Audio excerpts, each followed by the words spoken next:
Hello, Chapter 2, History of Public Health and Public Health Community Health Nursing. Our objectives is we're going to interpret and focus roles of public health nursing, trace the ongoing interaction between public health, discuss dynamic relationships among changes. We're going to outline professional practice impact of the individual leadership on population-centered nursing, and we're going to focus on Florence Nightingale and Lillian Ward. We're going to identify structures of delivery, and we're going to recognize major organizations that contributed to the growth of population-centered nursing. Changes in continuity, threats to global change, but foundational principles and goals of public health remain the same. Many communicable diseases are controlled in the United States, such as diphtheria, cholera, typhoid fever, all thanks to public health nursing. Others contribute to affect many lives across the globe, such as HIV, poliomyelitis, tuberculosis. Health concerns can be international. We have emerging communicable diseases, such as H1N1, influenza, and the Ebola virus. All are directly influenced by public health. So public health during America's colonial period and the Republic, household members, usually women, tended to the sick. England's Elizabethan Poor Law of 1601 and 1751 Pennsylvania Hospital was founded. So we have lots of little histories here of public health. After the American Revolution, we had a hospital established in 1798 as the main hospital service. We have different Nightingale origins of trained nurses. Through the Crimean War, there was improvements using a population-based approach. Principles of nursing. Health of the unity is the health of the community. Sick nursing versus healthy nursing. And proper nutrition, rest, sanitation, and hygiene were all focuses of Florence Nightingale. We have William Rathbone, and Florence has different things as well. I think Rathbone's wife had received outstanding nursing care from Nightingale-trained nurse during her terminal disease illness at home.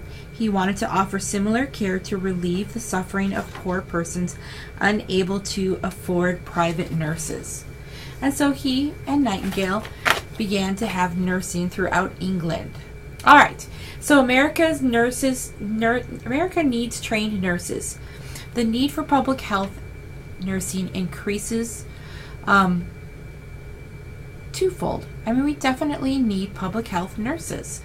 We have this wonderful mover, shaker, Lillian Ward. She established a distinct nursing and settlement houses. She did rural health nursing services, and she also addressed occupational health. So it was interesting how public health has gone all over the map. School nursing in America is also considered public health. The profession comes of age. Our national organization, we have standardization of public health education, and we have American Public Health Association, and it was established in 1872. Official health agencies, and in the World War II, the U.S. Public Health Service role was defined. We have national organizations for public health. We have the World Health Organization and many others. This wonderful woman called Mary Breckinridge, she was one of the first midwives in the country and created Frontier Nursing Services and Frontier Nursing School, which is still in taking students today. It's one of the most sought after certified nurse midwife programs in the country. So African American nurses in public health went to different places, and between the two wars and an economic depression had occurred. Agencies to support nurse employment, such as Federal Emergency Relief Administration, Work Progress Administration, Relief Nursing Services, and Civil Works Administrations, they all were funded through these different depressions to kind of create and make sure that we maintain adequate public health.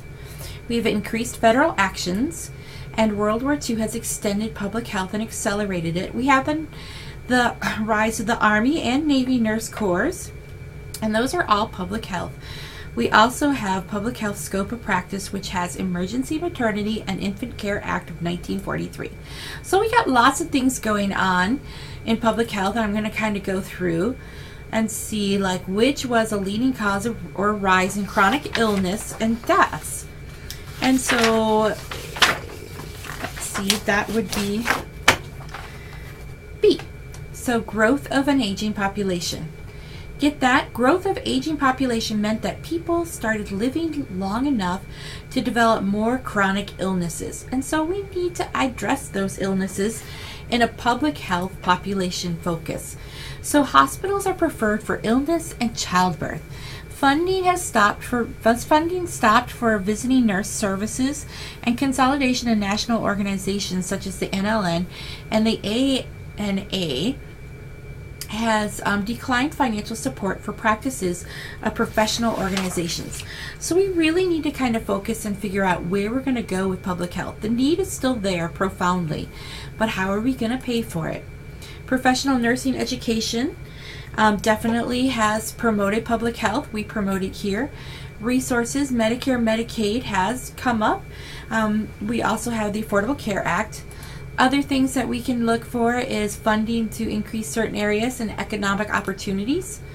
Public health nursing has had wonderful movements such as hospice movement, birthing centers, daycare and adult care, disability centers, drug abuse programs, and long-term care rehabilitation facilities. So public health has definitely become funded more, but we definitely still have a long way to go.